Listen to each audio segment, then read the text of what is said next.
निर्णय पनि आएको छ र हामीले पहिलेदेखि पनि यो सार्वजनिक जग्गाहरू, धारा चौताराहरू, मन्दिरहरू, मस्जिदहरू जे छन् त्यो विषयमा चाहिँ रेकर्ड लिने गरेर स्थानीय तहसँग समन्वय गरेर डाटा कलेक्सन गरिरहेका छौँ। यसै बिचमा अहिले स्थानीय तह सबै नगरपालिका, गाउँपालिकाहरूले पनि आफ्नो क्षेत्रको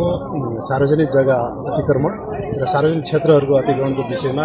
चासो सूचनाहरू व्यक्त गरिराख्नु भएको सन्दर्भमा चाहिँ अहिले हामीले फेरि सबै पालिका वाइज एकीकृत लगत लिने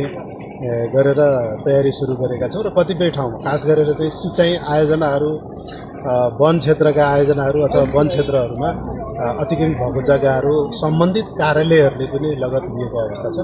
त्यसैलाई आधार बनाएर हामीले चाहिँ स्थानीय तहको जग्गाहरू चाहिँ स्थानीय तहको नेतृत्वलाई पछ्याउँदै